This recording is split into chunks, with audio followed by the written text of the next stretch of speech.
그래서 설교 원고를 써야 되는데 고민을 했습니다. 프린트를 할까 하다가 중고 장터에 아주 깨끗한 아이패드 하나가 나와서 그래서 몇 년 전에 사서 이렇게 우리 사랑하는 교회를 통해서 산 거나 마찬가지죠. 저를 사랑해 주시고 기도해 주셔서 저를 이렇게 말씀 증거할 수 있고 이런 또 좋은 장비를 또 제가 갖추고 있습니다. 5월의 사나이입니다. 우리 최 목사님이 저를 그렇게 별명을 지어주셨고 지난 1월달에 저를 불러주셔서 5월에는 땡이구나 이렇게 생각했었는데 5월에도 또 이렇게 어김없이 불러주셔서 순종하는 마음을 느껴왔습니다. 5월은 참 아름답습니다. 너무 싱그럽습니다. 그리고 음식 같았으면 좀 아껴서 먹어서 보낼 텐데 시간은 속절없이 흐르고 참 아쉬움이 많이 남는데 이 어떻게 붙잡을 수 없는 이 계절을 그래도 흘러보내겠지만 우리가 한순간 한순간을 소중하게 그리고 아름답게 사셨으면 좋겠습니다. 네. 아까 우리 어떤 자매가 어버이도 아닌 저에게 꽃을 이렇게 달아주셔서 참 고맙고 또 민망하기도 했는데 그냥 5월에 스승의 주일도 있으니까 스승의 주일은 제가 여기 참석 못하니까 그것으로 또 인사를 받고 또 저도 인사를 전합니다. 우리 옆에 계시는 우리 성도님들과 함께 인사하시기 바랍니다. 반갑습니다. 반갑습니다. 은혜 받으시는 시간 되세요. 네, 감사합니다. 세상에서 가장 행복하고 아름다운 사람은 누구일까요? 저는 누군가에게 사랑받고 또 인정받고 지지받는 사람이 가장 행복하고 가장 아름다운 사람이 아닐까 생각합니다. 인정받는다는 것은 그만큼 그 사람에게 사랑과 희망을 낳는 축복의 응원을 하는 것입니다. 축복은 말에서 그치지 않습니다. 축복은 거기에 그 사람과 함께하고 그 사람이 함께하는 날 동안을 늘 항상 함께하며 함께 지지하고 함께 동행하고 함께 그 사람의 모든 것을 위하여 기도하며 나아가는 것이 축복이라 생각합니다. 그것이 바로 우리가 늘 만나서 반갑게 인사를 하고 손을 붙잡는 것입니다. 제가 먼데 이곳에 오면 우리 사랑하는 집사님들이 저를 반갑게 맞아주시고 저의 손을 꽉 붙잡고 또 이렇게 기쁨으로 영접해 주시는지 저는 아무 공로도 없고 진짜 아무것도 보잘것도 없는 사람이에요. 이게 무엇입니까? 여러분들 마음속에 하나님의 사랑으로 축복이 가득 차기에 그것을 누구에게도 전하고 열린 마음으로 부족한 죄인이지만 저 사람의 입을 통해서 하나님의 그 사랑의 메시지가 증거되겠다라는 기대감으로 저를 영접해 주시는 게 아니겠어요? 늘 기쁜 마음으로 그리고 또 감사하는 마음으로 이렇게 주님이 사랑하는 교회를 방문합니다. 인사는 그 인사를 받는 사람에게 그래서 맞게 고려해서 인사를 하게 됩니다. 제 어린 시절의 하나의 에피소드가 저는 아직도 저기서 잊혀지지가 않아요. 젊은 시절에 그 주변에 이렇게 하나님 나라를 소천을 하시는 분들이 그렇게 많지 않잖아요. 또 우리 친구의 부모님 중에 한 분이 일찍 돌아가셨어요. 그래서 이제 장례식장에 찾아뵙고 조문을 하는데 그 어머님이 나와서 맞이하시는데 뭐라고 인사해야 되겠다는 마음이 있고 좀 마음이 착잡하고 안타까운 마음이 있는데 어머님을 보면서 손을 붙잡고 한 말이 안녕하세요 라고 했어요. 지금도 그렇게 실수가 너무나도 마음에 와닿아요. 그러고 나서 민망했어요. 지나고 나니까 너무 민망한 거예요. 안녕하시지 못하잖아요. 그분은 지금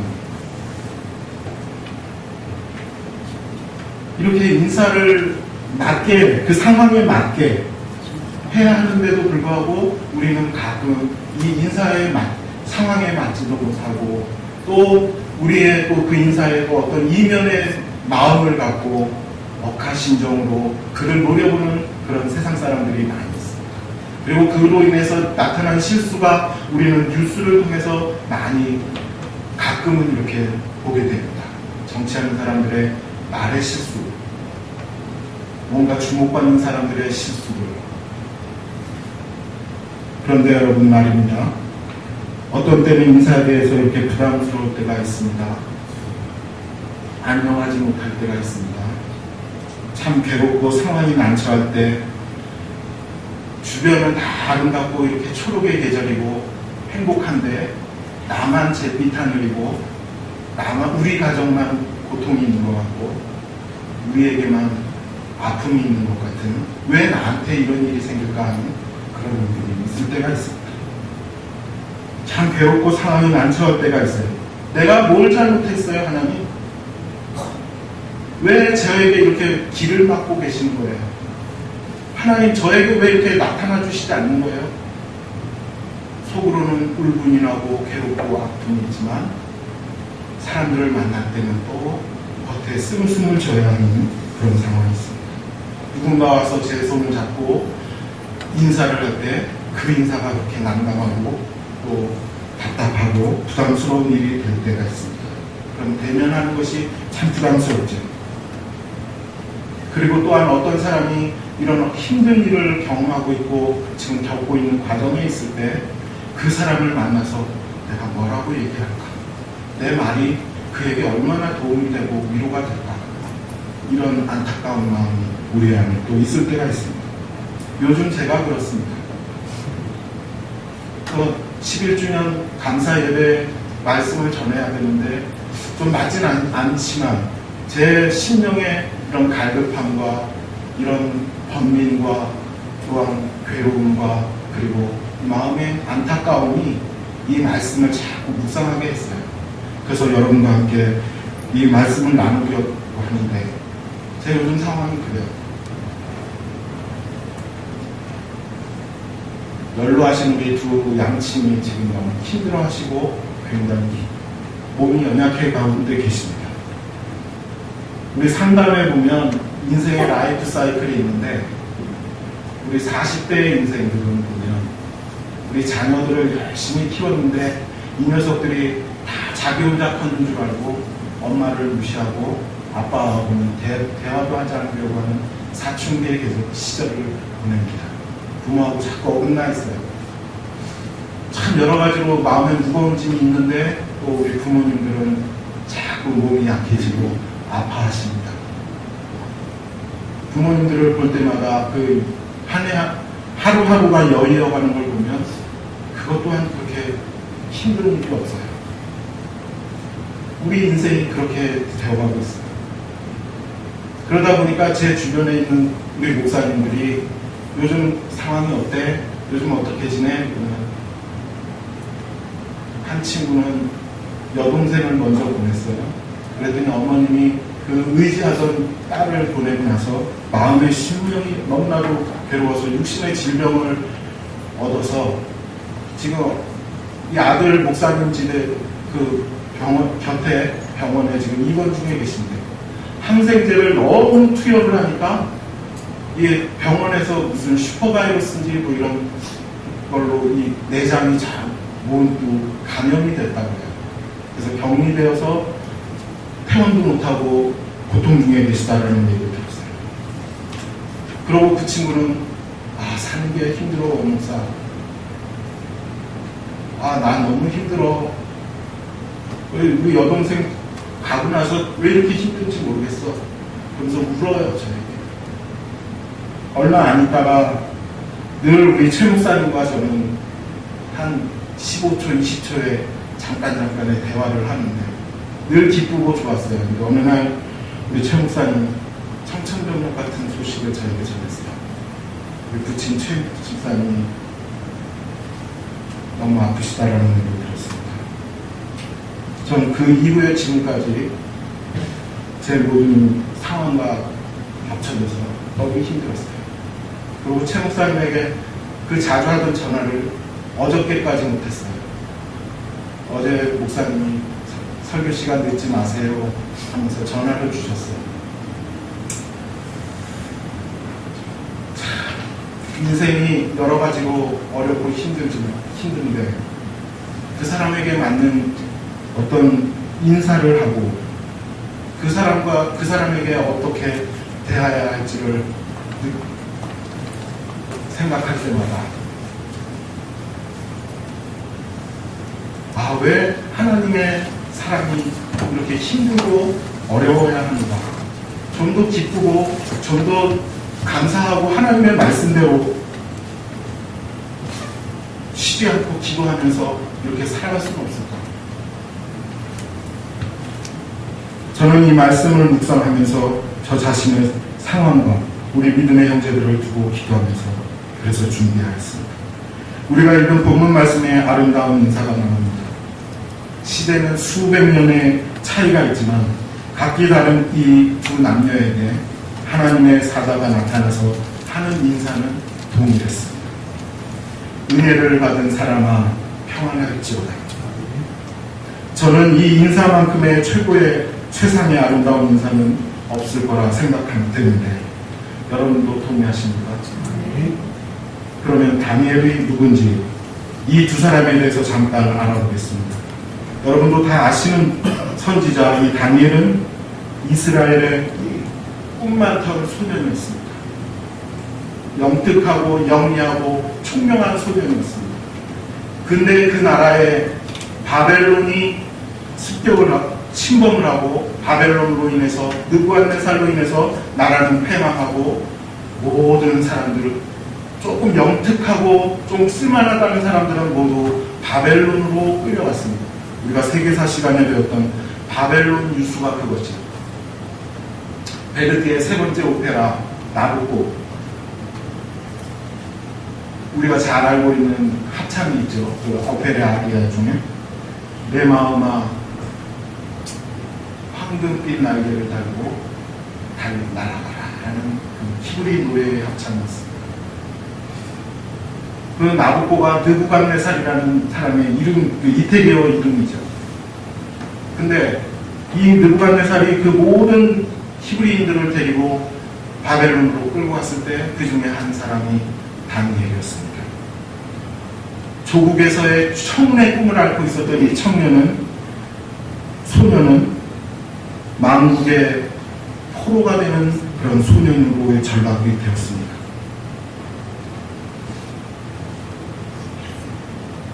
그는 이 점령국의 포로로 잡혀가서 평생을 여러 가지 고초와 모함과 차별을 받으면서 지내야 했습니다. 또한 명예와 부의 자리를 위해서 신앙과 전통을 버릴 수도 있는 타협의 유혹을 뿌리치며 늘 영적으로도의 전투를 하며 지내는 사람입니다. 이제 이 희망 없는 히브리 백성들에게 하나님의 뜻을 어떻게 전할 것인가 고민하며 애타게 기도하며 가슴을 쳤던 선지자였습니다. 본문은 다니엘서에서 제가 가장 사랑하는 세 구절의 말씀 중에 하나입니다. 그런데 공교롭게도 다니엘이 겪었던 그 왕조의 시작될 때마다 이 말씀들이 있었어요.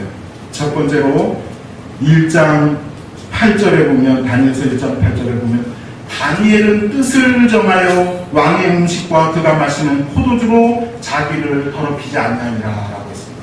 저는 이 말씀에서 뜻을 정하여라는 말씀을 늘 제 마음속에 두고 있었어요.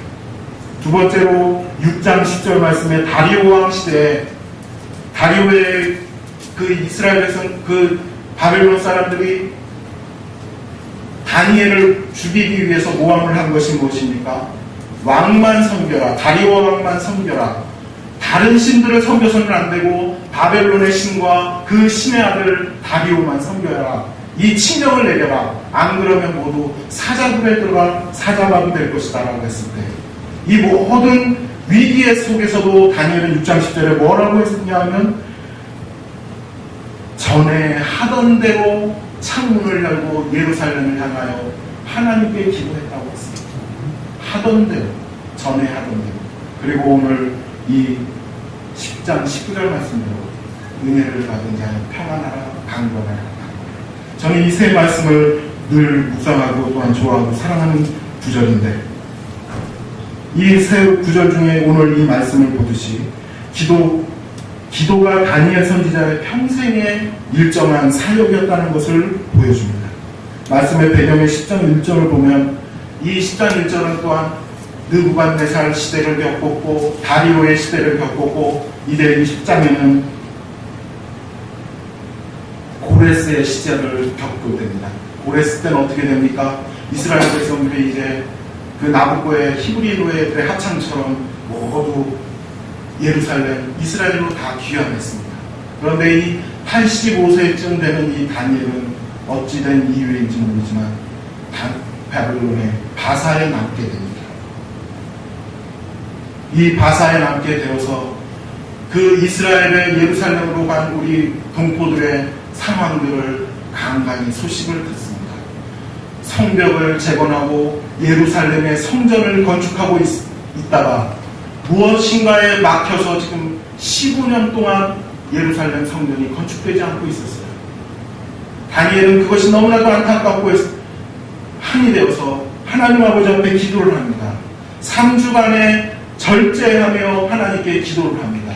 이 기도하는 가운데 하나님의 나타나심을 경험하게 됩니다. 하나님을 보게 됩니다. 하나님을 만나게 됩니다. 창조주 하나님을 만나게 된다는 것은 피조물이 하나님을 만나게 된다는 것은 바로 죽음 앞에 선다는 것과 같은 겁니다. 거룩하신 하나님 앞에 이 죄인된 우리가 선다는 것은 죽음밖에 없다는 것을 알고 있습니다. 그때 하나님의 사자가 그에게 나타나서 하는 말이 은혜를 받은 사람 평안할지어다 강건하라. 그를 일으켜 세우고 그리고 나서 그에게 보여준 모든 이상이 신약성경에 나와 있는 요한계시록의 그 묵시의 전신이 되고, 우리가 요한계시록을 바로 이해하기 위해서는 이 다니엘서를 먼저 우리가 충분하게 묵상하고 이 다니엘서를 이해할 때 우리가 요한계시록을 잘 쉽게 볼 수가 있는 것입니다. 생명을 걸고 하는 뜨겁고 깊은 기도 안에서 하나님을 만나게 된다는 것을 잊지 마시기 바랍니다.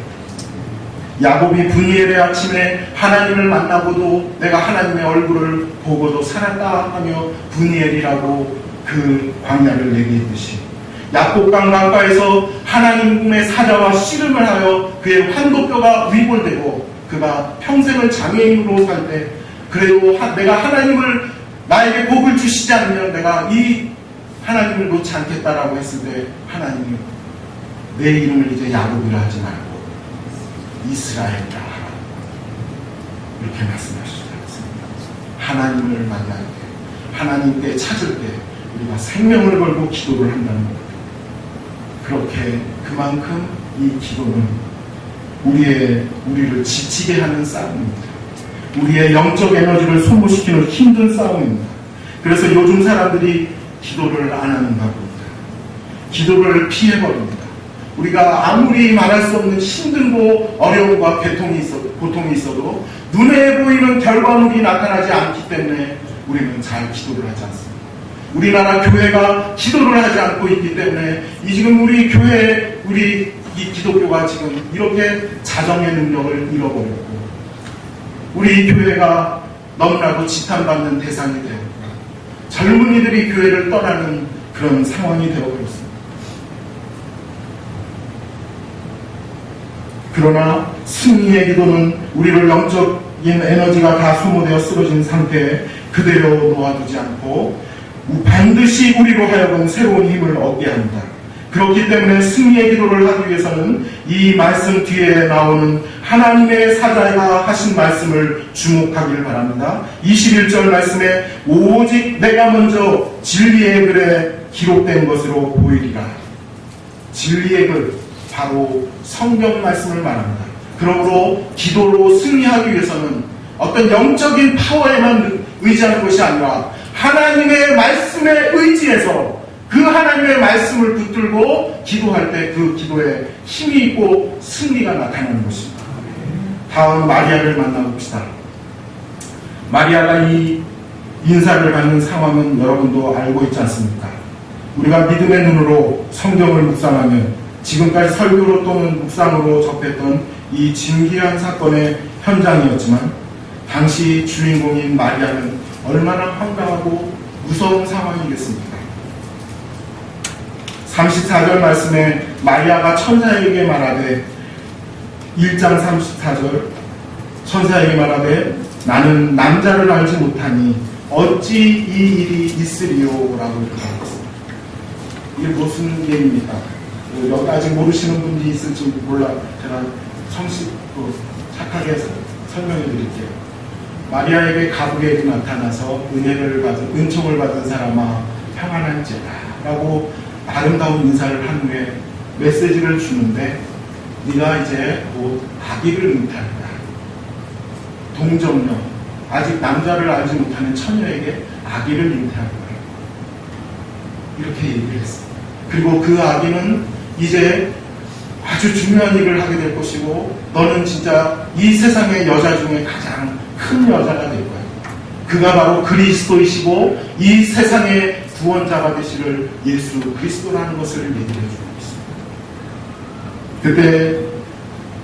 그때 마리아가 대꾸한 것이 34절 말씀입니다. 어찌 이 일이 저에게 있겠습니까?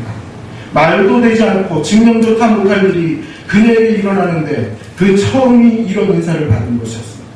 마리아 입장에서 다른 것들을 다 양보하서라도 우리가 한번 생각해 보실까요? 당시 정혼한 처녀였습니다. 정혼한 남자, 결혼을 하기로 했던 남자 요셉이라는 청년이 있었어요. 근데 그와도 잠자리를 하지 않았던 이 동정녀, 이 처녀 마리아에게 아이를 가졌고 낳는다는 소문이 이 이스라엘 공동체에 퍼진다면 그것은 율법을 중요시하고 전통을 중요시했던 그 시대에 간음죄로 돌을 맞아 죽게 되는 상황이었습니다. 그리고 더 나아가서 게다가 마리아는 그리스도께서 소년이 되던 그 시절에 장성했을 때 그를 의지하고 늙은 몸을 그 아들에게 의지하고 살아야 할 이 여인은 아들을 세상으로 보내게 됩니다. 그뿐 아니라 어느 순간 자신의 아들이 십자가에서 고통스럽게 죽는 것을 그 밑에서 물과 피를 다 흘리고 그 모진 고통을 당하는 그 아들을 두 눈을 뜨고 그 밑에서 다 바라보고 있는 한 여인의 일생을 한번 생각해 보시기 바랍니다. 다니엘과 동정녀 마리아를 우리의 입장에서 생각해 보았습니다. 세상의 관점으로 보면 참 아이러니한 인사였습니다. 은혜를 받은 사람아 평안할지어다라는 이 인사를 받기에 이 두 사람의 합당한 환경과 또한 그들 앞으로 되어질 일들에 대해서 생각한다면 과연 맞는 인사인가?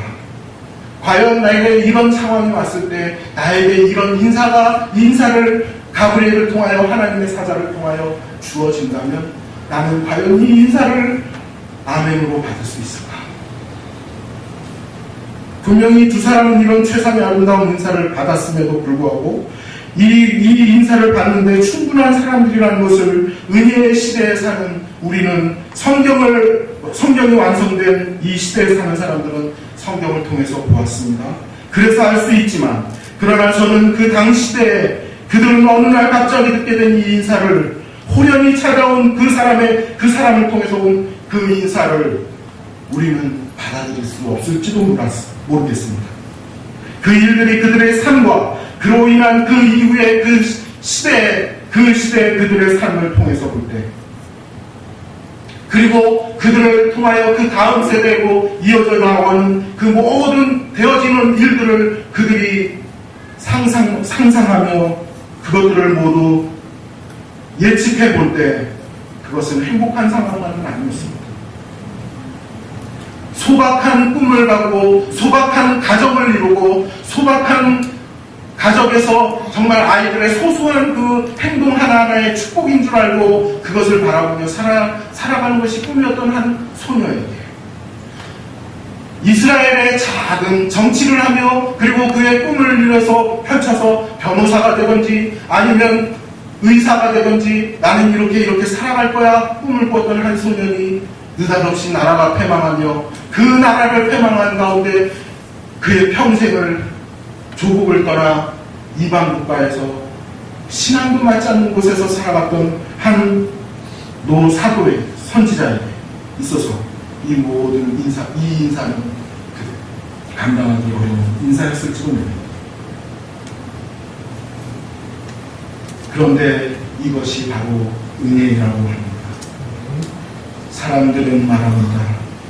도대체 당신들이 말하는 은혜가 뭐라는 말이에요? 도대체 너의 상황을 보면서 너는 은혜가 같다고 얘기를 하는데 뭐가 은혜입니까? 지금 당장 당신의 상황이 은혜 안에서 평안한 삶이라고 말할 수가 있습니다. 우리 성도들마저도 기가 막힌 수렁에 빠져 있을 때, 그 상황에 마주쳤을 때 우리도 또한 은혜가 우리를 지배하지 못하게 됩니다. 이 상황을 이해할 수가 없게 됩니다.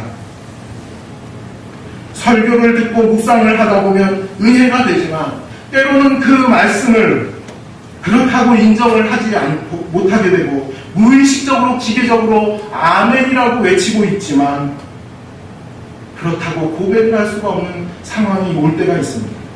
이 본문 말씀도 그렇게 여겨질 때가 있습니다. 그렇기 때문에 세상 사람들이 볼 때는 가장 조롱받아야 할 사람들, 가장 절망의 벼랑 저 깊은 골짜기에 떨어진 것 같은 상황에 있는 사람들에게 이와 같은 인사가 주어지면 이해할 수가 없을 것입니다. 그리고 그 이해할 수 없음을 우리는 비판하고 평가하는 것이 아니라 그를 품어줘야 하는 것입니다. 그 이유는 바로 성도들에게 나타나는 암흑, 실망, 우울이 있음을 인정해야 하기 때문입니다. 어떤 목사님은 카리스마가 너무 넘쳐서 가끔 부흥회를 하시면서 설교하실 때 그러죠. 요즘 아줌마들 우울증 그러는데 우울증 그거 마음이 편해서 그래, 몸이 편해서 그래, 그러면서 야단을 치죠. 제가 상담대학원을 나왔는데 상담대학원을 들어가서 처음에 자기소개를 할 때 어느 한 자매, 여의도 순복음교회를 다니던 자매였어요. 그 자매가 왜 우리 원장님이 왜 상담을 전공하시려고 하죠? 그랬더니 이 자매가 하는 말이 제가 청년부 목사님과 상담을 했어요.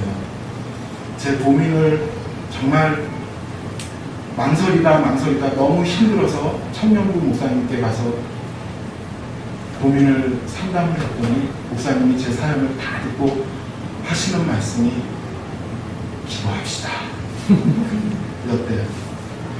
그래서 나는 정말 저렇게 상담하지 말아야겠다. 그렇게 생각하고 어떻게 상담할까 그 고민하다가 지원했다라는 얘기를 들으면서 우리는 웃었습니다.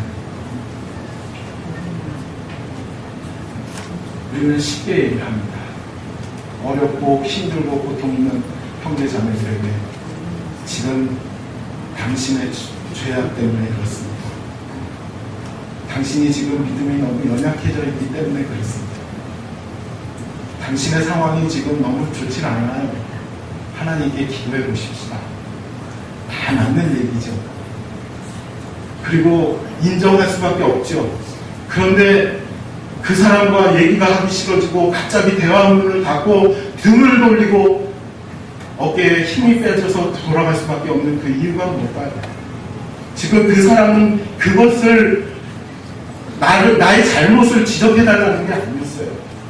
지금 하나님 제가 너무 외롭고 지금 제가 너무 괴롭고 우리 가정이 너무 지금 힘들고 내 사업이 너무 어렵고 내 건강이 너무 연약하고 우리 부모님이 너무 아픕니다. 왜 근데 하나님 내가 하나님을 이렇게 잘 믿고 있는데 왜 우리에게 이런 상황이 다가옵니까? 우리 교회가 이렇게 열심히 봉사하고 성도들이 힘을 다해서 섬기는데 왜 우리 교회가 자립하지 못하고 여전히 우리 교회가 이렇게 어렵고 전전긍긍할 수밖에 없습니까?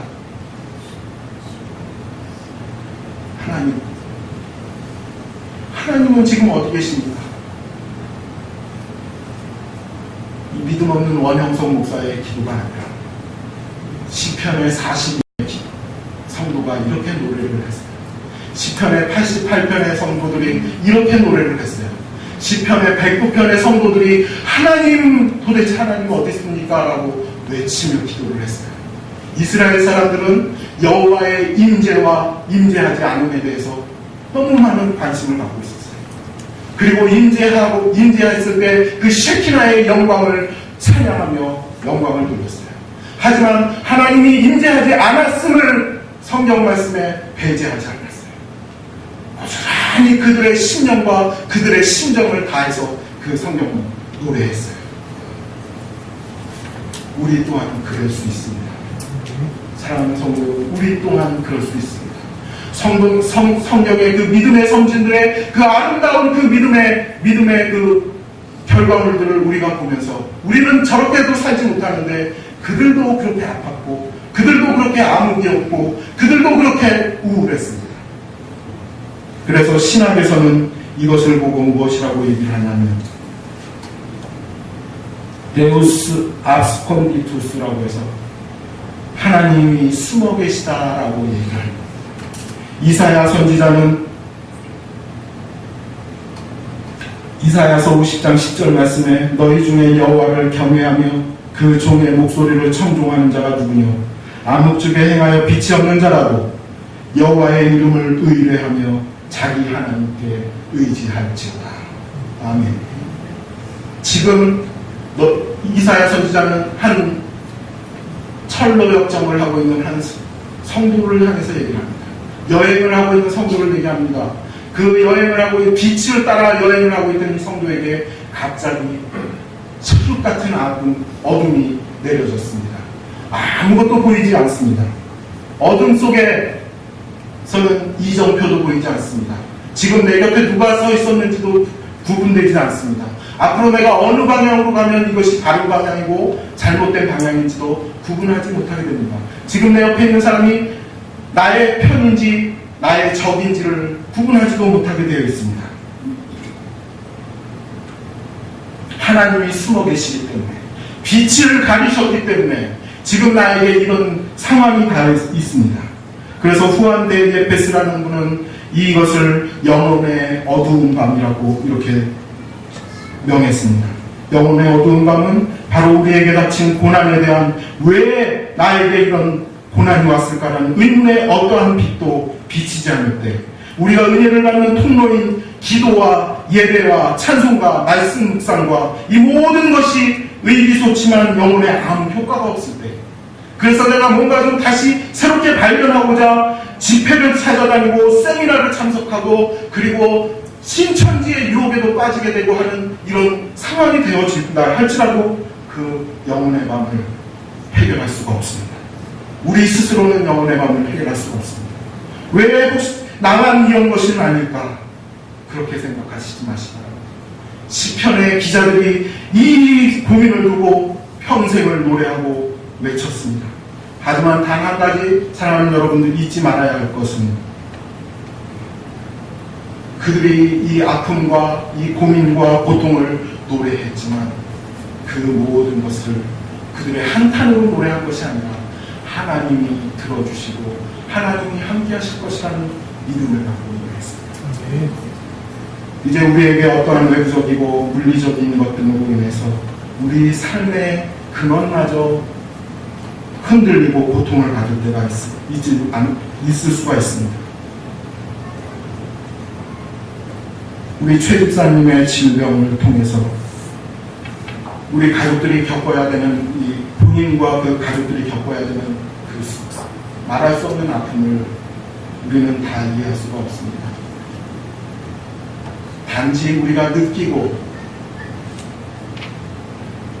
그리고 그들을 목사님을 그리고 우리 가족분들을 어머님을 붙잡고 위로할 수 있는 것은 우리가 작은 비슷한 아픔과 고통을 함께 누리고 있었기 때문에 그래서 헨리 마우웨인이 말한 것처럼 우리는 다 같은 상처 입은 치유자이기 때문에 누구 하나도 완벽하고 완전한 사람이 없기 때문에 그를 붙들고 기도할 수 있고 그를 붙들고 그를 향하여서 사랑과 위로를 보낼 수가 있습니다. 그리고 그분들은 또한 그 사랑과 위로로 힘을 얻고 위로를 얻을 수가 있는 것입니다.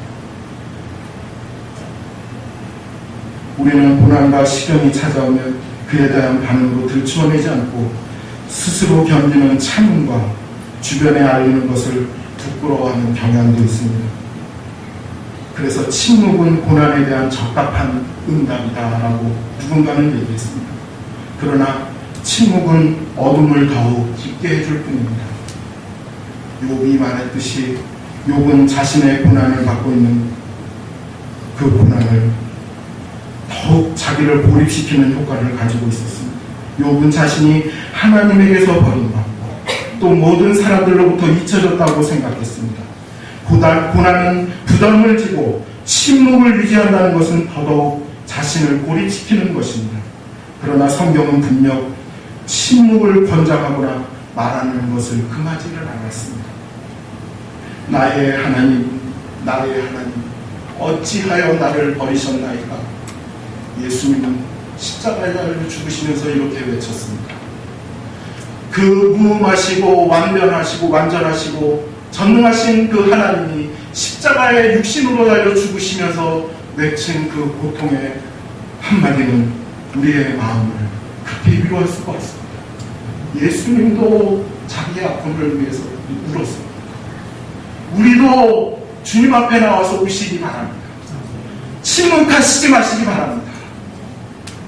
드러내놓고 하나님 이 방향을, 지금 이 상황을 주님이 변화시켜 주시고 변화시킬 수 있는 우리에게 믿음을 허락해 주시옵소서 기도하시기 바랍니다.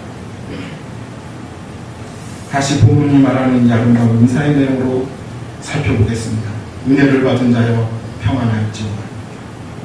첫 번째, 최상의 아름다운 인사는 하나님만 하십니다.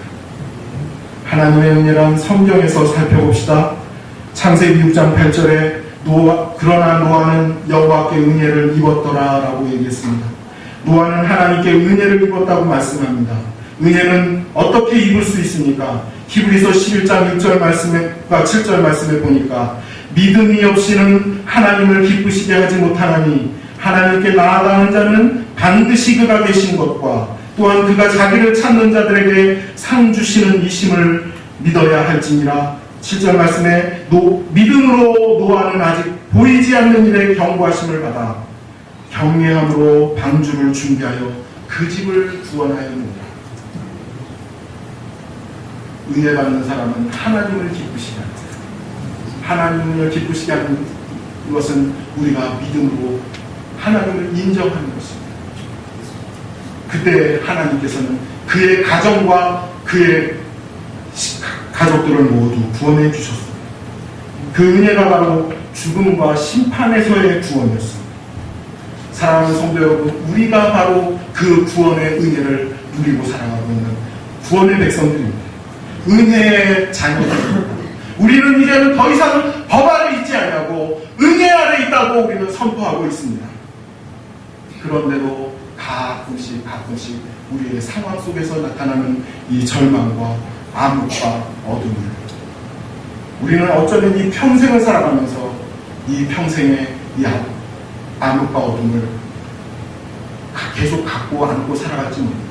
어쩌면 더 앞으로 이 상황이 좋아지지 않고 더 악화될 수 있을지도 모릅니다. 저도 바울처럼 기도를 했어요. 어린 시절에 저에게 꿈이 있으면 그것은 뭐냐면 걷는 것이었어요. 어느 날 국민학교 한 4학년 때쯤 됐어요. 그때는 부흥회가 참 많았습니다. 우리 이웃교회에 아주 신유의 기적의 은사를 갖고 있는 목사님이 부흥 집회를 인도하신다고 했어요. 아직도 그 목사님 성함을 잊지 않아요. 김사명 목사님이라고 했어요. 그 목사님이 그 교회 포스터를 보니까 뭐라고 써 있었냐면 안진뱅이가 일어나고 소아마비를 고치고 암이 났고 막 써 있었어요. 제 마음속에 간절함이 있었어요. 근데 말을 못하겠는 거예요. 저 혼자 갈까 무서워서 못 가겠고 엄마한테 얘기를 했어요. 그때 우리 어머니께 말씀드렸어요. 어머님이 수요일 날 저를 데리고 그 교회를 향해 갔어요. 비가 너무 많이 오는 거예요, 저녁에. 그 비를 쫄딱 맞았어요. 두 어머니와 한 여인과 어린 소년이. 그리고는 교회를 갔는데 교회가 꽉 차 있었어요. 들어갈 구멍이 없는 거예요. 한참 그 목사님이 설교하러 왔다 갔다 하는 그런 예전 교회 구조는 그렇게 돼 있었어요. 작은 문이 있었는데 그 복도 통로를 향해서 가서 그 강대상을 바로 옆으로 보고 그 목사님은 말씀하시는 걸 비를 맞으며 듣고 있었어요. 그리고 예배가 설교가 다 마친 후에 이제 목사님이 안수기도를 시작했어요. 나를 보셨을까? 나를 향해서 오실까? 마음이 조마조마했어요. 다행히 목사님이 우리 쪽으로 다가오셨고 제 머리에 손을 얹어줬어요. 그리고는 얼마 안 있다가 떠나갔어요. 눈을 떴어요. 아무 상황이 벌어지지 않았어요. 죽기만 했어요. 돌아오는데 정말 허탈하고 국민학교 4학년 친구가 허탈하다라는 표현은 몰랐는데 그 심정이 그랬어요. 그리고 여러분 지금 이 상태까지 왔고 앞으로 저는 또 지금과 같이 살아갈 것 같습니다. 바울이 그랬어요. 내 육신의 가식을 없애달라고 하나님께 3번을 구했는데 하나님은 바울에게 대답하셨어요. 내 은혜가 네게 족하다. 저는 솔직히 바울의 고백처럼 그렇게 얘기는 못하겠어요. 하지만 포기하는 심정으로 그렇게 살아가고 있어요. 하지만 저는 하나님께 늘 기도를 합니다. 하나님, 제가 상황이 앞으로 어떻게 될지 모르겠지만 하나님을 배반합니다. 하나님을 떠나지 않고 지금 마치 하나님을 바라보며 살아갈 수 있게 하옵소서.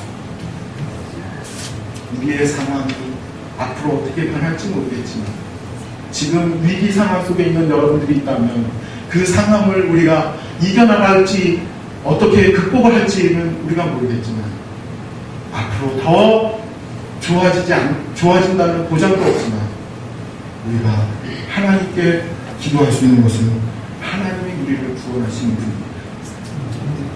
그 믿음을 갖고 있으면 그 어떠한 상황도 우리는 이겨낼 수 있습니다. 두 번째로 최상의 인생은 회복이 있습니다. 하나님의 은혜가 임한 곳에 꼭 따라오는 것이 있습니다. 평안이 임하는 것입니다. 은혜를 받은 자여 평안할지어다. 이 평안은 우리가 일상적으로 생각하는 평안과는 차원이 다른 평안이라는 것을 알아야 합니다. 주님은 다니엘을 동일한 방법으로 회복시켜 주었습니다. 곧 주님은 다니엘이 말하지도 못할 정도로 두려워할 때 그 입술을 만지면서 입을 열게 하셨고 근심에 쌓이고 힘이 없어 쓰러져 있고 죽음같이 그 무기력하게 쓰러져 있을 때 그에게 손을 내밀어 그를 일으키시며 두려워 말라 평안하라 강건하라 말씀하십니다. 주님의 음성이 천지창조의 음성이고 주님의 어루만짐은 인간을 흙으로 빚으실 때 그 흙으로 인간을 빚으실 때 아름다운 손길입니다. 그분의 음성과 손길이 닿는 곳에 창조의 능력과 회복이 있었습니다. 이러한 주님의 사역은 성령님을 통해서 지금 우리에게도 동일하게 임할 줄 믿습니다. 성령님의 어루만지심과 말씀하심이 바로 그것입니다. 그러므로 성령님께 귀 기울이고 그분의 손길을 민감하게 느끼시기 바랍니다. 이러한 진정한 평안이 회복입니다. 또한 이 평안은 삼위일체 하나님이 나를 위해서 지금까지 일하고 계시는 것입니다. 어느 누구 한 분도 소홀히 하지 않으시고 하나님 모든 그 성부, 성자, 성령 하나님이 나를 위해서 일하고 계시다는 것을 느낄 때 지금 내 상황이 너무 괴롭고 내가 이 인사를 받기가 너무 민망할지라도 하나님은 나를 분명히 지키고 계시고 나를 붙들고 계시고 세미한 음성으로 나를 위로하고 계시다고 하는 것을 믿게 됩니다. 평안, 바로 샬롬입니다. 예수님이 주시는 평안입니다. 세상이 줄 수 없는 평안입니다. 세상에는 구하지 못하는 평안입니다. 세상에서는 늘 우리가 힘들고 어려운 풍랑 속에 산다고 할지라도 그 풍랑 속에서 작은 새 하나가 그 바람이 부는 가지에 앉아서 편안하게 눈을 감고 있는 것과 같은 그 평안이 바로 주님이 주시는 평안입니다. 우리는 늘 푸른 초원에 아름다운 꽃이 핀 대한민국의 5월과 같은 그런 아름다운 자연을 우리는 평안이라 생각할지 모르지만 하나님이 원하시는 평안, 풍랑 가운데에서도 안연하게 자신의 삶을 평정으로 누리고 살아갈 수 있는 그 평안을 말하는 것입니다. 이것은 예수님이 모범이 되시고 그 은혜를 평안으로 주시는 주체자이십니다. 주님은 그가 찔림은 우리의 허물을 인하며 그가 상함은 우리의 죄악을 인하며 그가 징계를 받음으로 우리가 평안을 누리고 그가 채찍에 맞음으로 우리가 나음을 입었도다. 사랑하는 성도, 이 말씀을 의지하시기 바랍니다. 그가 징계를 받음으로 우리가 나음 평안을 누렸습니다. 그가 채찍에 맞음으로 나를 대신해 채찍에 맞음으로 우리가 모든 질병에서 치유받을 줄 믿습니다. 우리의 마음의 질병에서 치유받을 줄 믿습니다. 영국의 회중교회 전도자이신 설교가인 존 웨이트 박사는 은총은 단순한 감정이 아니며 하나님에 대한 단순한 생각이나 단어가 아니라 하나님의 힘이다라고 얘기했습니다. 이 말씀을 우리도 믿으시기 바랍니다. 은총은 하나님의 힘입니다. 이제 말씀을 맺습니다. 불행하게도 많은 사람이 하나님이 주신다고 하신 약속하신 이 평안을 잘 누리지 못합니다.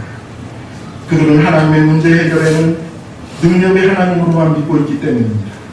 문제 해결만 하는 하나님으로 믿고 있기 때문입니다. 본문 말씀에서 마리아, 다니엘은 이 인사를 통하여 세상의 영화와 강건과 부귀가 임하였다는 것이 아닙니다. 그렇지만 그들이 살아갔던 그 은혜가 임하는 곳에 빛이 더 나는 것은 가장 나약한 처지, 가장 낮은 자의 모습, 그 비참함을 경험할 때에 인간에게 나타나는 하나님의 사랑의 빛이 크기 때문입니다. 사랑은 두려움을 쫓나니라고 얘기를 했습니다. 요한 1서 4장 18절에 말했습니다. 이 사랑은 우리를 향한 하나님의 사랑일 수도 있고 형제를 향한 우리의 사랑일 수도 있습니다. 그러나 이 모든 것이 분명한 것은 온전한 사랑에 거하게 되면 마음의 모든 두려움이 사라지게 됩니다. 누군가 나를 진정으로 사랑해주면 우리는 그것으로 인하여서 행복하고 두려움이 사라집니다. 그것이 바로 과연 하나님이시라면 그 안온함과 그 평안함은 말로 표현할 수가 없을 것입니다. 또한 이 사랑의 하나님이 오늘 우리에게 말씀하십니다. 은혜를 받은 사람이 평안하라고 말한 것에는 주님의 자녀로서 강건하라는 주님의 명령이 있습니다. 은혜를 받은 사람이 평안하라는 것은 모든 죄악 사슬을 끊고 자유하라는 것입니다. 은혜를 받은 사람이 평안하라 하시는 것은 모든 질병에서 치유함을 받으라는 것입니다. 은혜를 받은 사람아 평안하라 인사하실 때는 이 땅의 모든 고통과 괴로움과 중한 짐을 주께 맡기고 내 영혼 깊은 데서 평안함을 찾으라는 누리라는 주님의 초청입니다.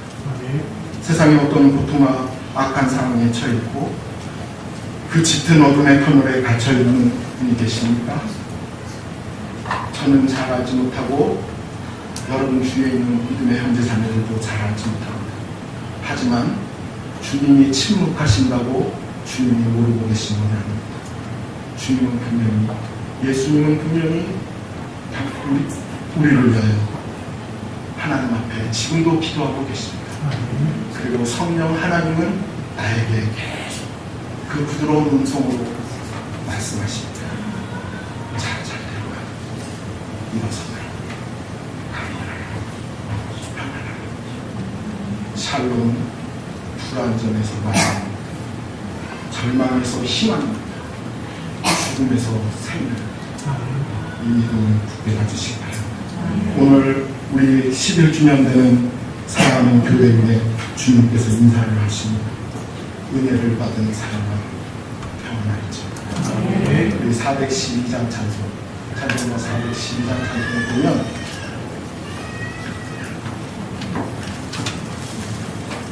이런 찬송이 있습니다. 내 영혼의 그 깊은 데서 내 영혼의 그 깊은 데서 말들을 나눠가며 하늘 목조가 언제나 흘러나오며 내 영혼을 보고 있사오며 한번 찬양해 보겠습니다.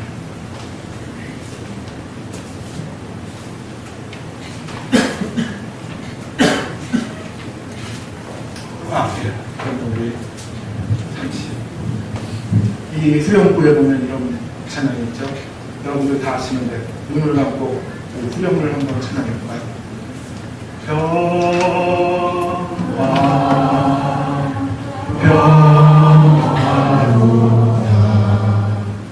하늘 위에서 내려오네 그 사랑의 물결이 영원토록 내 영혼을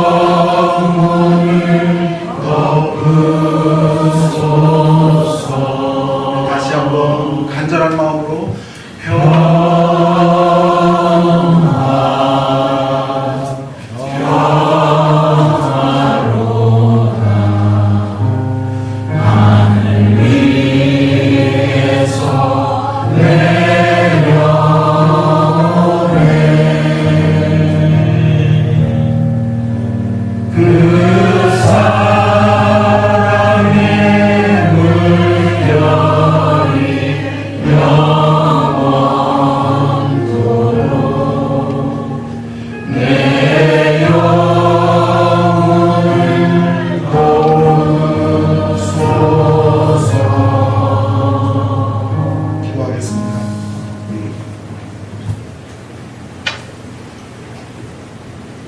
평화의 왕이 되신 하나님 아버지, 은총을 감사하고 찬양과 경배로 드립니다. 오늘